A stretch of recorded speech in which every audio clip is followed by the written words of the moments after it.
your divorce started before you learned to tie your shoes. How is that possible if you're not even in a relationship yet? Yeah, well, I know it's controversial, but I decided, this is actually true. Believe it or Hmm. not, this is true. It's not just true in my research, it's true in my experience with couples. Hmm. And that's what we're going to get into today is how could your divorce start when you're a toddler? How could that happen? And I'm going to show you Yeah. how that happens. Yeah. Cool. Well, before we get started, let's introduce the channel. Welcome, everyone, to Mastering Thought. We cover topics like mind, marriage, and mental health. And if those are topics that you are interested in, then go ahead and press that subscribe button. We have new content coming for you basically weekly, and we would love to help you grow. Yeah, and we're doing well as a channel. We get a lot of positive feedback, but it's our mission to spread this information widely, and Yeah. we can only do that if we get more and more people get the word out. Mm-hmm. That's true. So, anyway, back to Cool. our Let's do discussion it. here. Yeah. And so, first of all, let's establish how old we are when we learn to tie our shoes. Yeah, 5 to 7. That sounds about right. Yeah, and so I want to lay the groundwork for this by giving two examples here. This is going to be a mythical couple. We Okay. have Albert and Shelley. And these are actual clients. So obviously, I've changed the names to, protect the innocent. And but these things that these people said to me are actually what they said. These are not made up. Okay. Mm-hmm. And so this is going to help us establish how this relationship got into trouble way, way before they even met one another. Mm-hmm. And so here, let's introduce Shelley.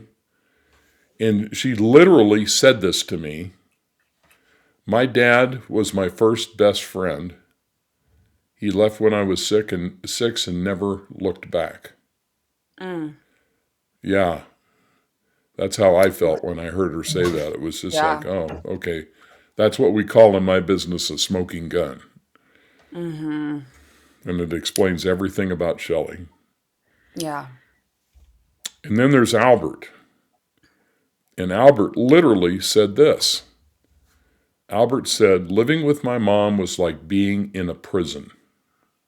Mm. Okay, Felt very so trapped. Mm-hmm. now, you and I have worked together for quite some time. Yeah. Do you have some assumptions about these two people right away based on these comments that they made? Yeah. I would say, did you say Shelly? Yeah. Shelly is the lion and Albert is the unicorn. Wow. Excellent. Yeah. Now we're Yeah. going to introduce that here in a second. This is what Christina is referring to, the dance Mm-hmm. of the lion and unicorn, which is my model of a relationship that I came up with 25 years ago. And let's take a closer look at this. Mm-hmm. And you can see that the lion feels like nobody cares, and so they get angry. And when they get angry, the unicorn gets anxious or fearful and they avoid. And when they avoid, the lion assumes they're being rejected, like nobody cares or they're not good enough, and they get angry, and this cycles around and around. So you can Yeah. see here that the unicorn is avoidant, and the lion very much plays the role of the emotional pursuer in the relationship. Mm-hmm. And so let's go back to Shelley, because she says my dad was my first best friend. So they made this emotional connection when she was a little Mm-hmm. tiny girl, and then he left. Is it like abandonment? Or did he Yeah, die?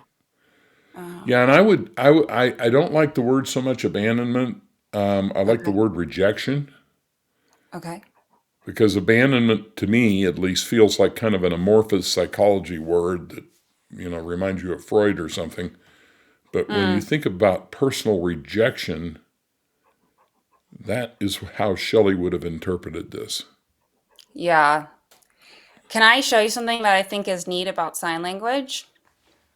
Go ahead. So, like, this is the word for leave, and this is the word for abandon. Oh, And it's like, wow. I'm not just going, I'm not looking back.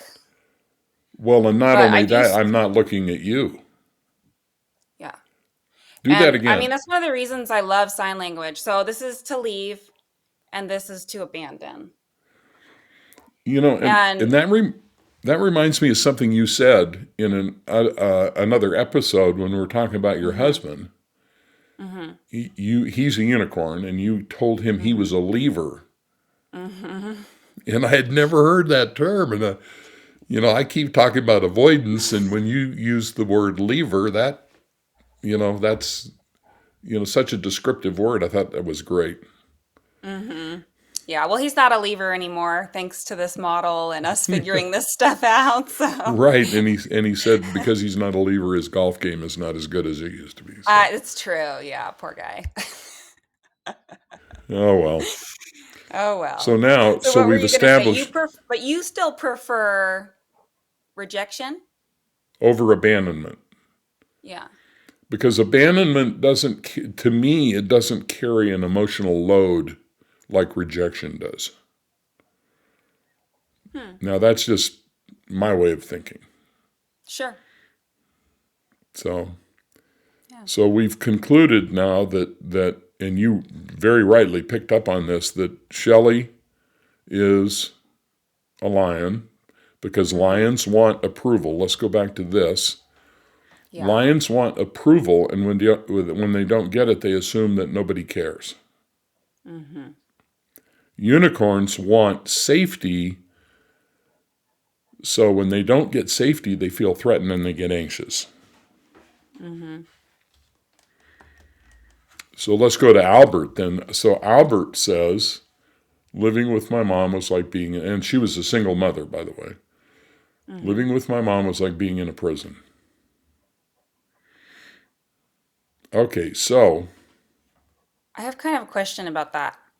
yeah. So, is it common that if before the child is able to bond with one parent, is it possible that they can only bond with the one parent they have? I guess to like help to help settle what kind of, well, I don't know.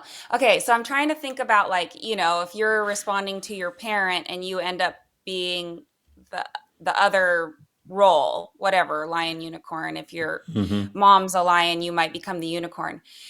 But then it's like from birth, if you are someone who is drawn to stimuli or withdraws from stimuli. So I guess you are what you are no matter who your parent is, but who your parent is does determine like the way you behave as a lion or unicorn? Or how So does that that work? is no, that's a phenomenal question. Well, so there's two things I want to talk about there. Mhm. Excuse me, I've had a cold, so I've still got a bit of a cough. So, first of all, the first 3 years of life are the attachment phase, Yeah, and they really don't have anything to do with lions and unicorns. right. Now, once you're about 3 years of age, you start having social interactions, and you have autobiographical memory, and really, the developmental task changes from survival to interacting with other people. Mhm. The age range from about 4 to 6 is critical for how we relate to other people. Okay, now getting back to lions and unicorns are born. Right. So whether you tend towards avoidance or tend towards being anxious about the relationship is a switch that gets thrown. And this is by the way in my book, The Dance of the Lion and the Unicorn, over there to the left. If you want to take a deep dive on this, it really talks Also about available. on Audible. Also available on Audible. And the book talks about what happens in gestation as the baby is developing inside the mother. For some of us, the switch gets thrown one way, and for some the other way, and so we're born to be lions or unicorns. So it's nature and nurture. Got it. so so we're born to be a lion or a unicorn, and then whatever happens in those first 5 years kind of sets the trajectory for how much of a unicorn or how much of a lion you become. So Okay. it's a mix of the Okay. two. So if you have a parent that does reject you or leave, that can totally still affect like whether you're a lion or unicorn because of the way you attach, No, if it's at the right age. no, because of who you are at birth. You're a lion Yeah, or a unicorn, I regardless of see. what happens Right, right, right, next. right. Okay. Okay. And then your I think that makes interaction with the parent, but I don't believe this interaction that affects the trajectory, or in other words, the continuum of how much of a lion or unicorn you are. I don't believe that actually starts until around 4 years old, Oh, yeah. Okay. I think I because get it. that's when that wiring starts to really. Now I'm sure it maybe starts earlier than that, but I mean the big social wiring, in my experience, when I have people in therapy, what they relate to me, what happened. For instance, if you go back to Shelley here, okay, this all happened when she was about 6 years of age. Hmm. So this didn't happen when she was 2 or 3. Right. And that became permanent wiring around what a relationship is. Got it. Okay. And I'm sure Albert was not aware that he was in a prison with his mother until he became socially aware enough to realize there was something going on that he didn't like. Yeah. Yeah. So this Cool. lion Thanks for unicorn explaining thing that. is very, and this has all been validated now by research, Hmm. and it's pretty fascinating. If you read the book, you'll find that there are dimensions of attachment theory and a whole bunch of other things that fit into this lion unicorn model. Right.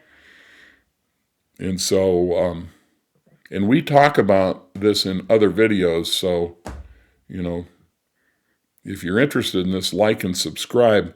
Also, I might just mention that next Thursday, I know you're probably not going to see this by next Thursday, but if you do, if you're one of our subscribers and you this pops up in your feed, next Thursday at noon Pacific, we're going to have a free Lion Unicorn webinar, and we're going to go through this whole thing. Hmm. Okay, so back to this. Now, I'll bet you know me well enough, you know where I'm going next. Mm. We'll see. Boom. Okay, I could see that coming. So if you go back to this, you wonder, okay, what are these big circles? Well, they're not just two people. They are a part of the brain called the limbic system. The limbic system is fight or flight, anger, fear. It's the part of the brain we share with other animals, so it's all about survival. And so help me God, you just have to understand this. Our intimate relationships are rooted in survival, fight or flight. And the Hmm. problems in relationships come because fight and flight are being activated. We literally think we are under attack by the other person. Hmm. This is Right. very primitive. Right. Okay? So you can see the limbic system is the thalamus, the hypothalamus, the amygdala, which is the little green bulb there, which is grand central station for fight or flight, Hmm. and the hippocampus, which is right next to it. Hippocampus is a Greek word. I think it means seahorse because to some people it's shaped like a seahorse, I guess. So hippocampus has a lot to do with memory, And so we lay down early on, we lay down memories of what a relationship is in the limbic system. And this is why I say that your divorce started before you learned how to tie your shoes, because all these patterns are in the limbic system, which is wired up by the time it's almost entirely wired up by the time you're 5 or 6 years of age. Mm-hmm. Okay, so the limbic system is the emotional brain, and that is where our emotional pain is. And so if you go back to Shelley, her emotional pain is feeling rejected. Albert, his emotional pain is feeling trapped and threatened. Mm-hmm. And so the limbic system is where that emotional pain is. As I said before, it's almost entirely wired by the time we're 6. Now, this is the key concept for today. The limbic system contains the template for what a relationship is formed by the interaction with one of our parents. This is very important. So when we're little kids, we have this interaction. Now, obviously, if you have a single parent, it's probably the single parent, right? In some Yeah. in different family circumstances, it could have been an older sister, perhaps, or an older brother, or a grandmother. It depends on who the caregiver was. Yeah, like their primary relationship. So for Shelley, her primary relationship was her father. Mm-hmm. For Albert, his primary relationship with his mother. And you know, Christina, this is so simple because in the first session with people or with couples, they literally tell me this. Mm-hmm. Yeah. They will tell me, Yeah. you know. And Yeah. so, I mean, if I listen carefully, they don't know what they're saying most of the time, but if I listen carefully to what they're saying, they will literally say, my trouble was with my mother, and it felt like I was in a prison, and I don't know why my Mm-hmm. girlfriend's so angry, and we can't get, I mean, it's just like, oh, there it is. Start calling her your warden. Yeah, exactly right. Might make more Exactly sense why right. you feel so afraid. uh, And so what we do then during those formative years when the limbic system is being wired up is we create a definition of what a relationship is. And I'm here to tell you this is very simple. So, can you take a guess based on this what Shelley's definition of a relationship is? probably like expecting very hot and cold involvement and high high emotions, deep passion, and then deep rejection. So, this is how I summarized it. It's exactly what you Okay. just said. But remember, we got to think like a 5-year-old because this 5-year-old brain is the one that formed this roadmap. And so Right. this is her definition. A relationship means I won't be valued. And she literally told me this. I don't feel valued. So when I talk about this with her, I'm going to feed back the very words that she used. Now, what does that really Mm-hmm. mean? It means what you said. She feels rejected. Mm-hmm. So she brought that relationship with her father who abandoned her, who walked out, Mm-hmm. and she created a definition of what a relationship is, and her assumption was he left because she had no value.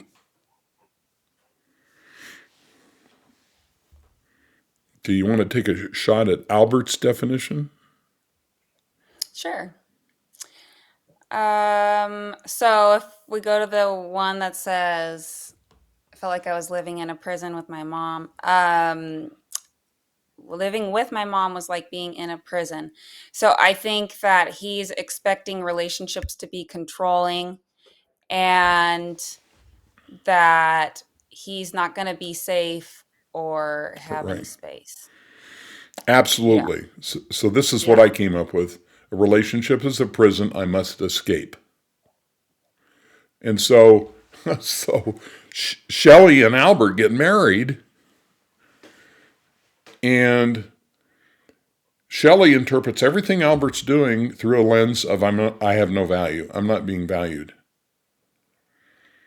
Albert interprets everything, and she will have strategies to try to get valued, usually becoming aggressive and angry and so forth, because that's what lions do. Albert will interpret that he's in a prison and he's got to get away. Mm-hmm. So he becomes a fanatical golfer, or, he has to be with friends all the time, or whatever. Or maybe he Pours becomes a himself into trucker. work. Yeah, sure. Exactly. He finds Yeah, some way to get very involved with things so he can have space. well, that's exactly right. Mm-hmm. Exactly right. So you can start to see now how this is true. Yeah. Yeah. Because now this is something. Let me just make some comments about this. See if I got the next slide here. So, and you rightly said, unicorns struggle for safety. So this becomes all about the struggle that we had with the parent. Mm-hmm. And unicorn struggle is they're struggling for safety. And lions struggle for approval. Or in Shelley's case, she used the word value, which is Mm-hmm. basically synonymous. Now, there's irony here like crazy. So what the unicorn does is they go out and find somebody who can play the role of the parent who put them in prison. Yeah. They go And out then the and look for it unicorn, the lion, subconsciously. Mm-hmm. this is all subconscious. Actually, I believe it happens in the right prefrontal cortex of the brain, which is all nonverbal. So we're doing this stuff, we don't even know we're doing it. And if I go out and I'm going to date 5 women, I'm going to pick the one that reminds me the most of the parent, and then I'm going to say, oh well, I'm going steady with Johnny because we both like skiing. No, that's not what's actually happening here. But if Yeah. You're that's your finding story, someone stick to it. who can closely follow the same dance you were in. So the first thing we learn to do as children, in order to survive during the attachment phase, is we learn to read the mother's emotional state by looking at her gaze. Right.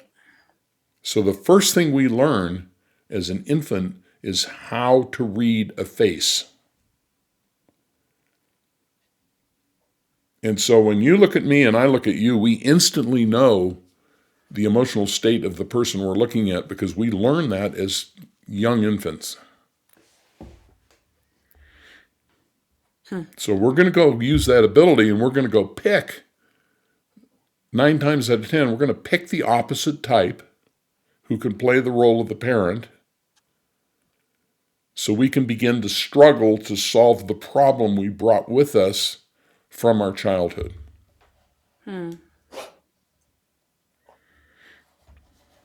It's sick. It's all unconscious. We don't realize we're doing this. Yeah. Now, then we do 2 things. We struggle to get what we never got when we were children. So unicorns struggle for approval, lions struggle for safety. The other thing we do is we set the other person up to be that parent we struggle with. How do we do that?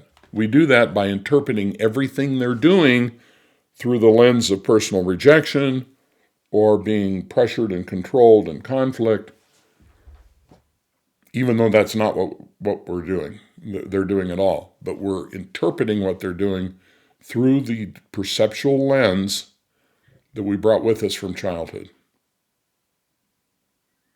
Yeah. It makes a lot of sense.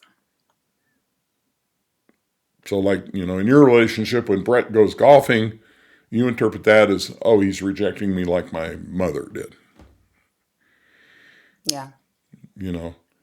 He goes golfing because he knows if he stays home, you're going to yell at him. Might have been true back then. So you can see how this dynamic plays out. And since we have Yeah. no reference at all for this behavior or where the emotions are coming from, then we invent a story about why the relationship is not working. But it's not the real Right. reason. You're just trying to explain it however makes sense to you. Yeah. Exactly. And what else would we do? I mean, yeah. Yeah. Yeah. So now we have to solve the problem, right? So to solve the problem of not being valued, Shelley has to become more angry and aggressive. Yeah. Because Hey, I Albert's don't not like here, this. he wants to, huh? Yeah, like, hey, I don't like this. Right. I don't like this, so I'm gonna demand that you do this what I want you to do. And so you don't care about me. I want you to stay here with me and show me that you care. God damn it. Why can't you love me, God damn it?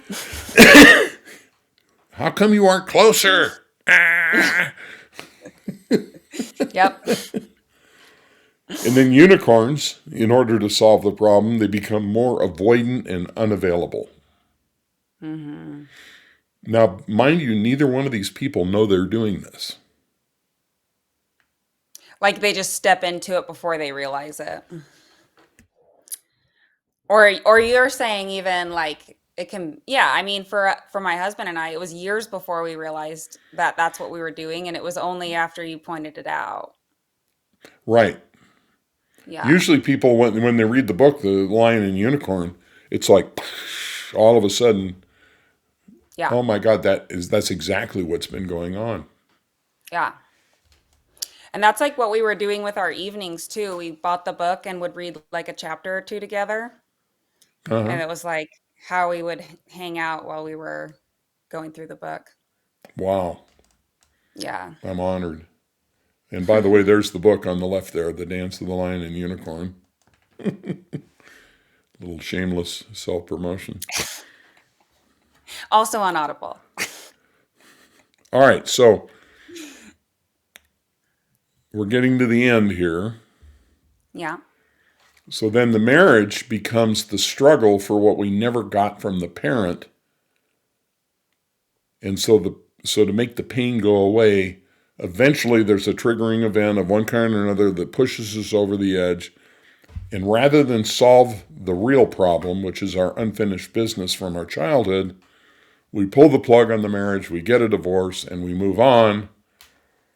And I'm telling you from my experience, 25 years as a marriage family therapist, within 3 to 5 years, we're back in a similar relationship with the same dynamic, trying to solve the same problem. Mm, yeah. It is really, really crazy. So But even if people are single, they'd benefit from hearing about this. yeah, Because maybe because they're they can going to, even start to do the self work before they get in the relationship, like heal the you're, wounds before they even meet the person. you're exact. My experience is what you're saying is exactly right. And it works this way. So let's say you're a lion on a scale of 1 to 10, you're an 8. Mm-hmm. So you're a very insecure, angry person. You do the work on yourself, you lower that, you ratchet that down to maybe a 3.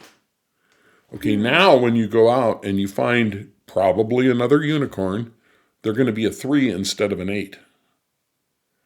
Yeah. And then you guys won't have such a big gap between each other. That's exactly right.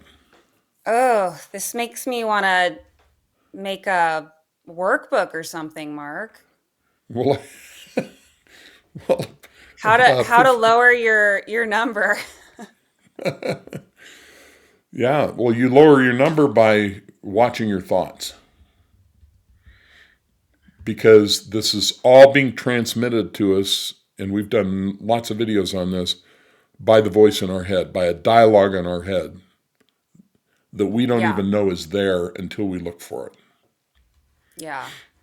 So the awakening that comes from the thought watching exercise is the first thing I teach couples because I want them to wake up. I can't change Yeah, their behavior until they wake up. right. And it's funny. This is how deep we are into this. A couple will come to me and I will say, your limbic system right now thinks that your husband is your mother. Mm-hmm. And I'll have to repeat this over 4 or 5 sessions Right. before they actually are hearing what I'm saying. Yeah. Well, it's such a new concept, I feel like, for the first time listener that it takes a while to really like grow roots, you know? Yeah. We are so deep into our own little world that when a revolutionary idea like this comes along, and trust me, I don't believe many therapists or psychologists or, people in this field really understand that this limbic system is like a mini me that's controlling us all the time, and we don't realize it's happening to us at all. Yeah. Yeah. Well, and that's part of the reason I've been trying to think of more ways to get out of fight or flight if I ever get into it, because I feel like if I am in that state, I can't, my thought watching and my awakening doesn't benefit me like it does when I'm not. Uh huh. Well, the thing about the thought watching is there's an awakening moment where you start to see this in real time. Mm-hmm. When you're standing in front of your partner and you realize, oh, I'm trying to avoid conflict. I see what I'm doing right now. Mm-hmm. Okay. Mm-hmm. And as soon Yeah. as you see it, boom. Yeah. And for those of you who don't know what we're talking about when we say thought watching, Mark has come up with a simple exercise that takes about 15 seconds a time. And if you do it about 2 to 3 times a day for a couple weeks, then what you do is you're able to open up more parts of your brain to yourself so that you can not just be limited to being a lion or unicorn, but you can take on another perspective and be a freer thinker for yourself. So that's a good transition to kind of something that I want to talk about before we're done today, and that is we mentioned the free lion and unicorn webinar, and Mm-hmm. there is a form. Here's a QR code. You can Get your contact phone us, out. and there's also links in below to the Lion Unicorn book. But the other thing I wanted to mention, Christine, and this is the first time we're bringing this up, Christina and I have decided to see if there's interest in a community, an online community, to support this work and help people, have the awakening, understand the lion and unicorn. And we're looking for some founders to help us. And so Mm-hmm. there will be a founders launch. The community is going to be called Thought Masters. You can see it there. And if you go to this QR code, you can indicate your interest in the founders launch. And we haven't launched this founders wait list yet, but we're moving in that direction, and we just kind of want to let the cat out of the bag. Yep, we're cooking. So we're just trying Yeah, to figure out ways to help as many people as we can. yeah. And the point of the site is for anybody. If you know nothing or if you're an expert, Right. like there might be lots of different reasons why you'd want to get involved, but the biggest reason would be to have a group of people to share in growing here. And there can be some mentorship, but there is also plenty of opportunities to just grow at your own pace in the areas that you want to. And now I want to make a workbook for how to lower your number on Lion and Unicorn that can go on the site. So let me ask you one last question. Yeah. You know me, you know the information we have here that we talk about all the time. Did this Yeah. title bring a different or a new perspective for you in any way as we went through this? Yeah, I think so. I think divorce is when you've had enough. Right. And I think that, it's interesting to know that you're already learning when you've had enough when you're so young, you can't even write your name yet. You know, Right. it's so ingrained in you from such a deep place in your history Right. that it makes all the sense in the world now looking at it after hearing that. Yeah. And Great. cool that you don't have to wait to have your relationship be struggling to improve this, you know? Mm-hmm. Yeah. Very good. Yeah. What do you think? Any other thoughts? Well, my last thought is that we haven't talked about infidelity and money problems and all the other things that people normally list as causes for divorce. But Mm-hmm. really, in the framework we presented today, you can see that those things are the last straw. Mm-hmm. What we're talking about here is the first straw, Mm-hmm. not the last straw. Yeah. And getting just one more comment about infidelity. If you go back, if you go back to Shelley, you can see the reason she would have an affair potentially is to get the emotional connection that she's not getting from Mm-hmm. Albert. Mm-hmm. The reason Albert might have an affair is because he feels trapped in the relationship and he wants his freedom. Mm-hmm. Little autonomy. Yeah. Yeah, and so understanding all this is very, very simple once you wrap your head around it.